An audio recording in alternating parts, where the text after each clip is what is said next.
मेहनत कर पड़ता है जी जान से तपना, तभी पूरा होता है एक बढ़िया नौकरी पाने का सपना। आज बात करेंगे ड्रीम जॉब ड्रीम कंपनी में कैसे मिले। 10 पॉइंट दूंगा, 10 पॉइंट स्टेप वाइज दूंगा। मैं Vivek Bindra, founder and CEO बड़ा बिजनेस डॉट कॉम। उससे पहले 3 सिनेरियो समझिएगा।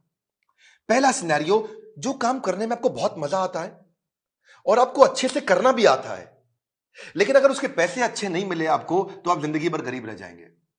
दूसरा सिनेरियो लेते हैं, जो काम करना आपको अच्छे से आता है, उसके पैसे भी मिलते हैं, लेकिन आपको प्यार नहीं है उस काम से, आपको मन नहीं करता वो काम करने को, तो आप जिंदगी भर बोर होंगे। और तीसरा सिनेरियो, जिस काम से आपको प्यार तो है, बाजार में उसकी तनख्वाह भी मिलती है, लेकिन आपको करना अच्छे से आता नहीं है, तो फिर आपको नौकरी नहीं, वो तो खाली एक सपना है, वो ड्रीम जॉब नहीं है, खाली ड्रीम है।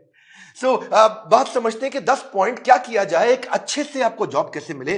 पहले जिस कंपनी में आप जॉब चाहते हैं, पहला पॉइंट है उस कंपनी के बारे में रिसर्च करो। उस कंपनी का विजन, मिशन, उसकी लीडरशिप, उसके माइलस्टोन्स, उस कंपनी के बारे में पढ़ लिख लो वहां रेज्यूमे भेजते वक्त।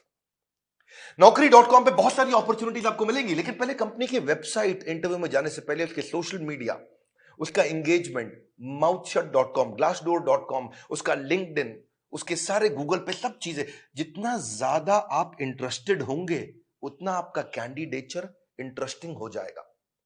जब आप इंटरव्यू में मिलते हैं ना लोगों से, if you are interested in the company, they will see you as interesting for the company. Company research के बाद दूसरा पॉइंट, जॉब डिस्क्रिप्शन को समझिए।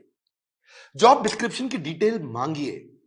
आपका केआरए क्या होगा, केपीआई क्या होगा, आपसे क्या एक्सपेक्ट किया जा रहा है कंपनी में, यह मांग लो। अगर यह समझ में आ जाए कि कंपनी आपसे चाहती क्या है, करवाना क्या चाहती है, जॉब का डिस्क्रिप्शन, आपका केआरए की रिस्पॉन्सिबिलिटी एरिया, आपका केपीआई की परफॉर्मेंस इंडिकेटर, आपसे क्या एक्सपेक्ट किया जा रहा है इस रोल में, अगर वो मिल जाएगा तो पूरा ग्रिप आ जाएगा आपका इंटरव्यू में। तीसरा, अब जो इंटरव्यू लेने वाला है उसकी डिटेल निकालो। एचआर से जब आप बात करेंगे, पूछेगा आपका इंटरव्यू कौन लेंगे, उस इंटरव्यूअर का अगर आपको नाम मिल जाता है तो लिंक्डइन पे उसका प्रोफाइल खोल लीजिए। देखिए उसने क्या पोस्ट शेयर किया है, क्या आर्टिकल शेयर किया है, क्या उन्होंने कोई ब्लॉग शेयर किया है, उसके बारे में अगर आप तारीफ करेंगे, उसकी डिटेल उनको इंटरव्यू में बताएंगे, तो वो आपकी आई फॉर डिटेल को बहुत पसंद करेंगे। मेरे साथ भी होता है कई बार, जब कोई मुझको इंटरव्यू देने आता है, बोलता है सर मैं तो आपका बहुत बड़ा फैन हूं, मैं तो आपके सारे वीडियो देखता हूं, तो मैं पूछ लेता हूं टॉप 5 वीडियो कौन से देखे थे जो आपको बहुत पसंद आए और मैंने उसमें क्या बताया। पता चल जाता है कि आदमी झूठ बोल रहा है या सच बोल रहा है। अगर डिटेल में लिया अपने इंटरव्यूअर को पहचान, तो अपने इंटरव्यू को बना लोगे सुपर आसान। इसको क्या कहते हैं, failing to plan means planning to fail. Plan करके जाइए, इंटरव्यूअर के बारे में पढ़ के जाइए। अब्राहम लिंकन भी बोला करते थे ना कि अगर मुझे पेड़ काटना हो, मेरे पास 8 घंटे हो, तो 6 घंटे तो मैं केवल धार लगाऊंगा, 2 घंटे में पेड़ काट दूंगा। 6 घंटे धार क्या लगाऊंगा, मतलब क्या, इतनी तैयारी कर लूंगा कि 2 घंटे में पेड़ अपने आप कट जाएगा। आसान है, लेकिन थोड़ा इसको समझ के जाओ। इंटरव्यूअर क्या क्वेश्चन पूछ सकता है आपसे, कि अपने बारे में बताओ, पूछेगा आपसे पॉपुलर क्वेश्चन क्या, आपको क्यों हायर करें, आपकी स्ट्रेंथ्स क्या है, आपकी लीडरशिप स्किल्स के बारे में बताइए, आपके पास एक्सपीरियंस नहीं है, आपको क्यों हायर करें। इस तरह अगर आप अपनी तैयारी करके जाएंगे, मजा आएगा। चौथा पॉइंट, एम्प्लॉयर सेंट्रिक रहिएगा। इस चौथे पॉइंट में ध्यान रखना, इंटरव्यूअर आपकी मानसिकता को जरूर चेक करता है। अपने आंसर्स को ऐसे कस्टमाइज करिए, आप आत्म प्रेरित, सेल्फ मोटिवेटेड दिखने चाहिए। एक एम्प्लॉय मानसिकता का होता है, इंट्राप्रेन्योर मानसिकता का होता है। हमारे एवरीथिंग अबाउट एंटरप्रेन्योरशिप कोर्स में हम इंट्राप्रेन्योर की बहुत बात करते हैं। एम्प्लॉय वो जो नौकरी करता है, इंट्राप्रेन्योर वो क्यों करता तो नौकरी है, पर उसका बिहेवियर ओनर जैसा होता है। वो प्रॉब्लम पे फोकस करेगा, एम्प्लॉय इंट्राप्रेन्योर एक्शंस पे फोकस करेगा। वो बोलेगा फैमिली इज माय फैमिली, ये कहता है कि नहीं नहीं, organisation is also my family. वो उसको परिवार की तरह देखता है। वो हार्डवर्क करता है, ये स्मार्ट वर्क करता है। वो कंज्यूमर होता है, ये कंट्रीब्यूटर होता है। एंटरप्रेन्योर आते ही सोचता है मैं ऐसा क्या कर लूं कंपनी में। वो पुश स्टार्ट है, उसको धक्का मारोगे तो काम चालू करेगा। ये सेल्फ स्टार्ट है, अपने आप काम करता है। वो टाइम वेस्ट करता है, ये टास्क वेस्ट करता है। एम्प्लॉय क्या करता है, सुबह 9 से 5, 9 बजे आएगा, 5 बजे निकल जाएगा। ये क्या कहता है, जब तक काम खत्म नहीं होगा तब तक बैठूंगा। काम जल्दी खत्म करने की कोशिश करता है। ये समय के हिसाब से नहीं, काम के हिसाब से काम करता है। इसलिए employee gets paid for the time he spends, intrapreneur gets paid for the value he creates, है ना।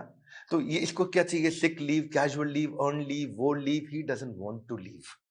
तो आपके जो आंसर है ना, वो उससे आपका नेचर, आपका बिहेवियर, आपका कल्चर पता लग जाएगा। ये ब्रेकडाउन में खत्म हो जाता है, ये ब्रेकडाउन में ब्रेक थ्रू क्रिएट कर देता है। ये बिहेवियर नेचर पता चल जाता है। पांचवा पॉइंट, अपना असेसमेंट भी करके जाइए, जो कि आपके इंटरव्यू में दिखाई पड़ेगा। सनातन गोस्वामी चैतन्य महाप्रभु से बोले के आमी, क्या बात हुआ कि मैं हूं कौन, आप पहचानिए अपने आप को। कृष्ण ने भी गीता के अंदर बहुत बात किया, ये आपको पोजिशनिंग में हेल्प मिलेगा आपको। आप एक्शन मैन है, पीपल मैन है, आइडिया मैन है, प्रोसेस मैन है, आपकी मेजर स्ट्रेंथ्स क्या है, उसको स्किल के साथ मैच कर लीजिएगा। देखिएगा कि जो जॉब डिस्क्रिप्शन है ना, जो मैंने पीछे बताया था आपको, उसमें देखिए कि कंपनी का गोल क्या है, इस जॉब से कौन सा गोल अचीव करने वाले हैं, कंपनी में क्या प्रॉब्लम्स थी जो इस जॉब से वो सॉल्व कराने वाले हैं। और जब आप जाएंगे तो अपने हार्ड स्किल और सॉफ्ट स्किल को जरूर समझ के जाइएगा। ये छठा पॉइंट है।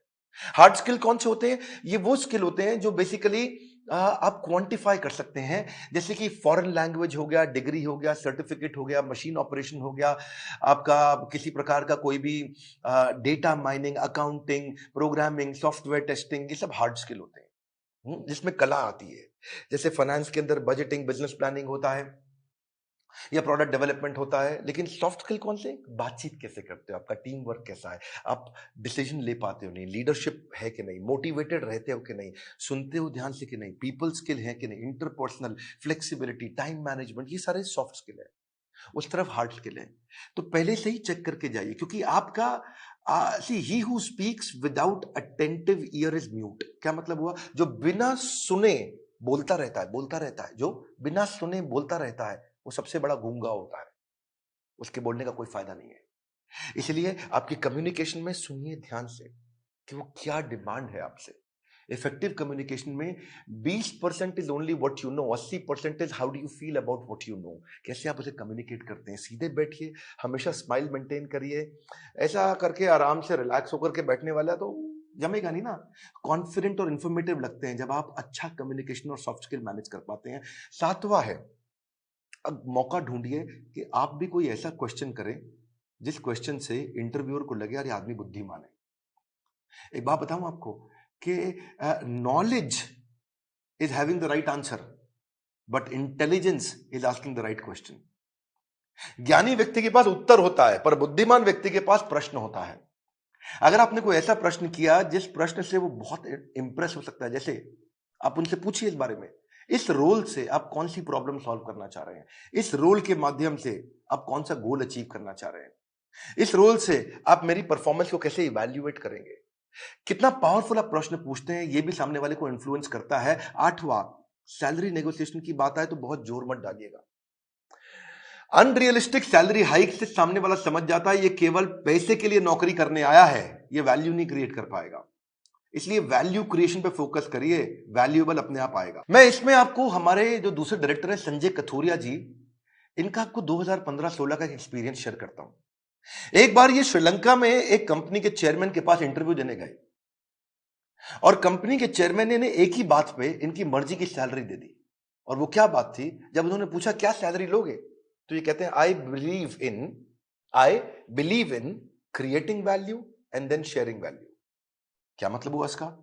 कि मैं पहले 100 दिन आपके लिए वैल्यू क्रिएट करूंगा, अगर वैल्यू क्रिएट हो गई बढ़िया, तो उसके बाद आप उस वैल्यू को शेयर कर देना मेरे साथ, तब आप तनख्वाह मेरे हिसाब से दे देना। अभी आपको जो समझ में आता हो आप दे सकते हो मुझे, लेकिन मैं वो काम करके दिखाऊंगा, वो वैल्यू क्रिएट करूंगा, तब मैं वैल्यूएबल डिमांड करूंगा। Create value then share value.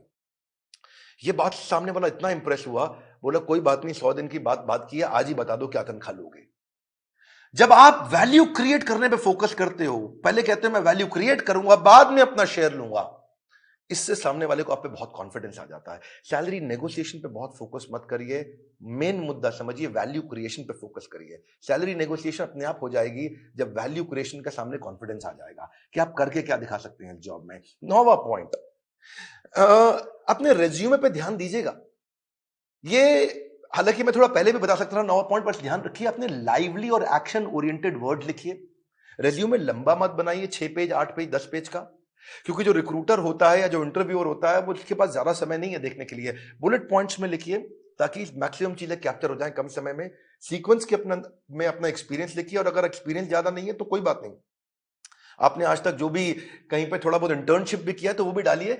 एक कवर लेटर अगर आप बना सको ना तो वो गेम चेंजर होता है अपनी एग्जैक्ट पोजिशनिंग के लिए, कि आपके पास स्किल है और कंपनी को ये जरूरत है, तो कंपनी की जरूरत और आपके स्किल कैसे मैरी कर सकते हैं आपस में, कैसे मैरिज होगी। तो एक छोटा सा कवर लेटर आधे पेज का 8-10 लाइन का बना सकें अगर आप तो। रेज्यूमे ऐसा होना चाहिए कि सामने वाले को 20 सेकंड में सारी बात समझ में आ जाए, उसको ध्यान से बार-बार देखो ऐसा, कि क्या 20 सेकंड में समझ में आ रहा है पूरा रेज्यूमे? रेज्यूमे में बहुत डिटेल लिखने में सफलता नहीं है, किसी के पास टाइम नहीं है आज डिटेल में पढ़ने के लिए। पर रेज्यूमे के अंदर जो हायरिंग मैनेजर है, एक सर्वे बताता है वो 6 सेकंड में डिसाइड करता है इसको बुलाऊं कि नहीं बुलाऊं। तो बड़ा इंपॉर्टेंट है, बहुत ज्यादा एग्जैजरेट ना करें, नहीं तो पर्दा फाश हो जाता है बाद में। बोल्ड और क्लियर और इंपॉर्टेंट अचीवमेंट को साफ साफ तरीके से बता सकें, उसी के अंदर एक रेफरेंस लिस्ट भी डाल दें।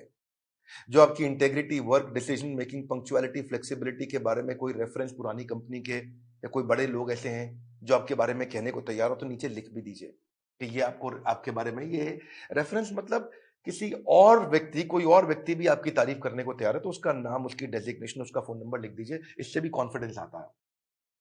और फिर भी अगर इंटरव्यू में आप जा ही नहीं पा रहे, आपको इंटरव्यू मिल नहीं रहे हैं, तो हो सकता है कि आप अच्छी जॉब साइट्स पे नहीं हो। मार्केट में धक्के नहीं खाने पड़ेंगे अगर आप अच्छी जॉब साइट्स पे जाओगे।